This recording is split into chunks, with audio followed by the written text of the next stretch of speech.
Have you ever stopped to think that sometimes the wait for something can be just as good as the thing itself? You know that feeling, years of buildup, expectations growing slowly, a promise made way back that you never quite forgot? That's exactly what's happening with two of the most talked about arcs in all of One Piece history. On one side, Wano, the colossus that dominated community conversations for years, with samurais, katanas, and a climax people are still debating to this day. On the other, Elbaf, the promised island, the land of giants, that place Luffy and Usopp swore they'd visit back when they were rookie pirates watching Dory and Brody fight on Little Garden, not fully grasping the weight of that moment.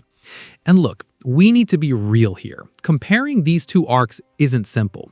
It's not some meme of this one's better because I like it more. There's a narrative, emotional, and technical layer to this comparison that deserves genuine attention. So before we dive in, let me ask you something I want you to answer in your head while you watch this video. Which one of these two stories actually made you feel like One Piece still had something new to say after more than 1,000 episodes? Let's start with what we already know by heart. Wano was a monumental project. On paper, it had everything to be the greatest One Piece arc ever, and for a long time, fans themselves sold it that way. We had the liberation of a country enslaved for decades, Oden's past, Kaido and Big Mom as simultaneous antagonists, the epic development of characters like Zoro, Nami, Robin, and Yamato, and of course, Luffy reaching Gear 5 in one of the most electrifying moments in franchise history. In the anime, Wano's climax was handled with a level of visual care that few arcs in any series have ever matched. The fight between Luffy and Kaido in the clouds above Onigashima was burned into the retina of everyone who watched it. But then comes the problem that so many people simply can't ignore. The road to that climax was way too long. Not just long, it was dragged out, packed with structural filler that's almost a trademark of the One Piece anime in its weekly format. Arcs that are intense and compact in the manga turn into diluted epics in the adaptation, and Wano suffered a lot from that. Luffy sitting in prison for what felt like forever, battles that could have been wrapped in one episode spreading across 3 or 4, tension-filled moments being cut off mid-scene by recap segments. That created a fragmented experience for a lot of people who followed it through the anime. But in the manga, it's a different conversation entirely. On the page, Wano has a different kind of cohesion.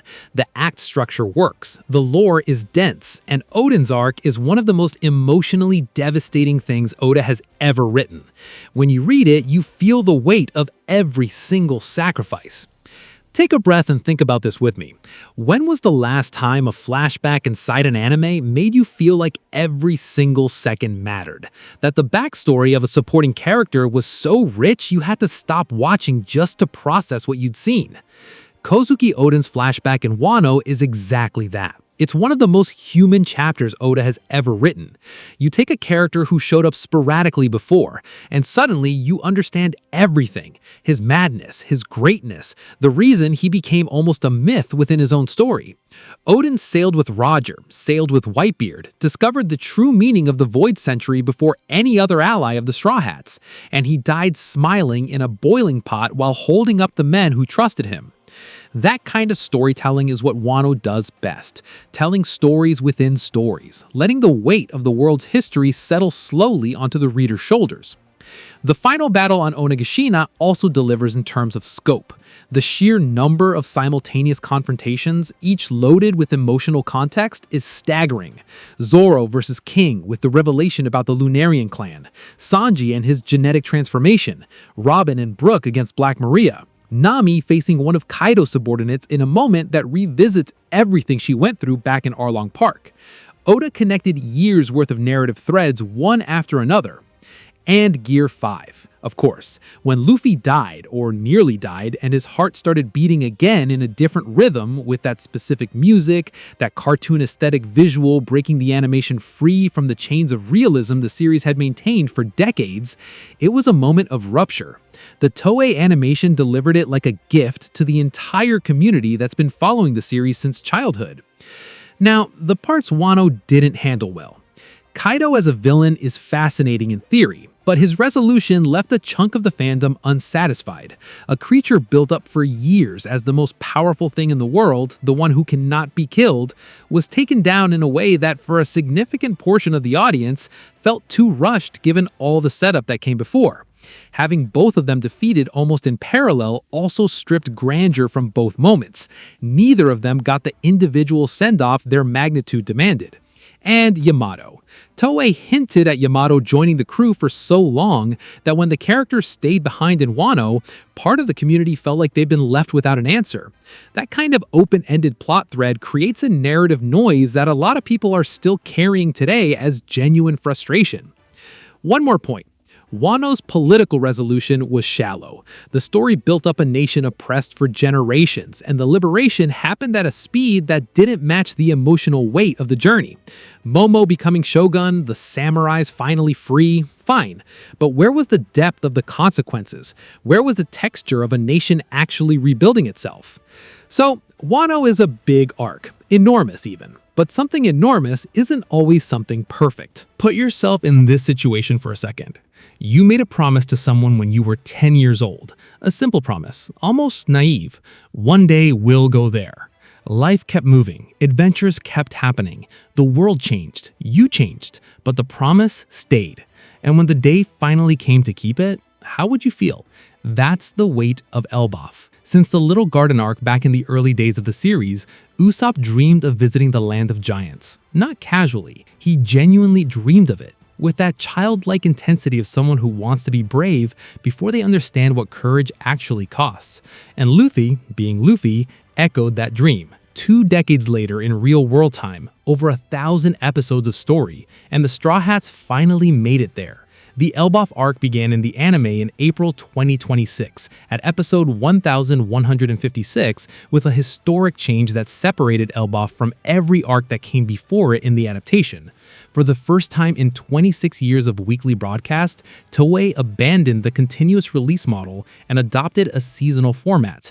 1 manga chapter per episode, seasons of 13 episodes each. That means every single scene in Elbaf's anime was handled with a level of production care that Wano, for all its glorious peaks, never consistently maintained throughout its entire run.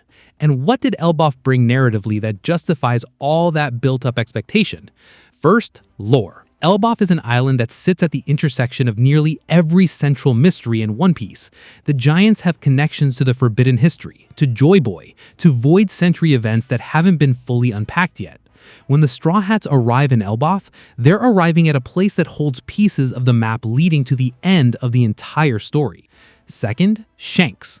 His connection to Elbaf is narratively massive.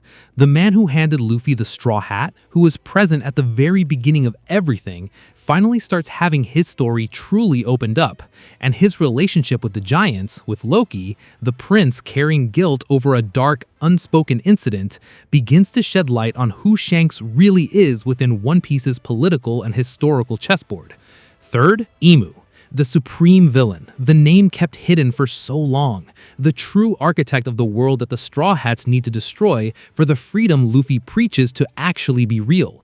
In chapter 1179 of the manga, Oda revealed Imu's face, and the impact of that revelation completely reconfigured expectations for the story's final stretch. And you know where that revelation happened, in Elbaf. In chapter 1182, with the arc already approaching its end in the manga, we see Loki in his dragon form facing Imu directly, while the villain recognizes the hammer Ragnir, a weapon with an absorbed devil fruit, as something that seeks a new master. Elbof isn't just a beautiful stop on a Nordic giant island. It's the stage where the final chessboard of One Piece began to be laid bare. And unlike Wano, which resolved a lot internally, but left narrative windows open in frustrating ways, Elbaf feels deliberately built as a bridge. Everything here points forward. Oda himself confirmed it at Jump Festa 2026. After Elbaf, the Straw Hats will head to the final island, the one that only the Pirate King ever reached. Every chapter of Elbaf is one step closer to the end. So, here we are at the moment you've been waiting for since you clicked on this video. Elbaf versus Wano, which one is better? The honest answer is, It depends on what kind of One Piece you love. If you love One Piece for the moments that blow up the screen, for the climaxes that make your heart race, for the fights that live in your memory for years, for the raw emotion of a story about sacrifice and legacy, Wano is going to satisfy you in a way that's hard to match. Gear 5 was a cultural event. Oden's death was devastating in exactly the right way, and the scale of the conflict on Onigashima is still one of the largest the series has ever constructed. But if you love One Piece for the depth of its world, for the mysteries that keep stacking up, for that feeling where every new piece of information changes what you thought you already knew, and especially for the promise that the ending is going to be worth every hour you've invested since episode 1, then Elbof is operating on a level that Wano simply didn't reach in terms of narrative weight for the final saga. Wano was the closing of an era. It was Oda settling old debts, Kaido, a people's enslavement, Oden's legacy, the arrival of Gear 5.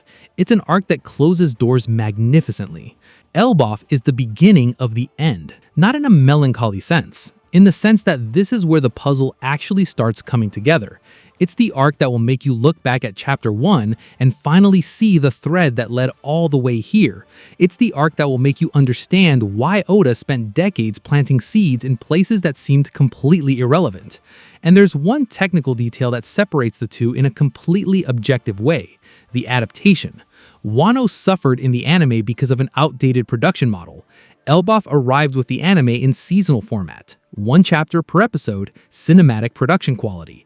Every scene in Elbof is being treated with the respect the material deserves. No padding, no unnecessary recaps, none of the broken pacing that damaged Wano's experience for everyone who followed it week by week. And the community that's been watching Elbof episodes since April 2026 noticed the difference immediately. Episode 1156, which launched the arc, didn't stall. It threw you straight into the story with a fluidity the anime hadn't had in years, and that changes the experience in a very concrete way. So what do we take away from this comparison? Wano is the arc that delivered the most in isolated, memorable moments.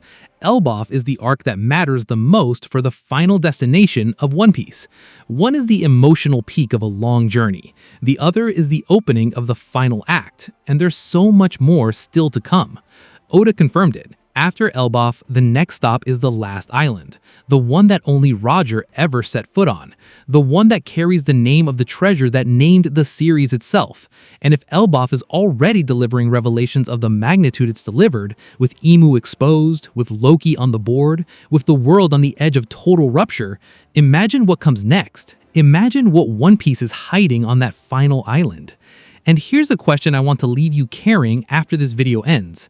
If Roger got there, stood in silence for a moment, and then laughed instead of cried, what do you think he actually found? And what secret has Oda been holding for nearly 30 years that's big enough to make the king of the pirates smile at the end of everything?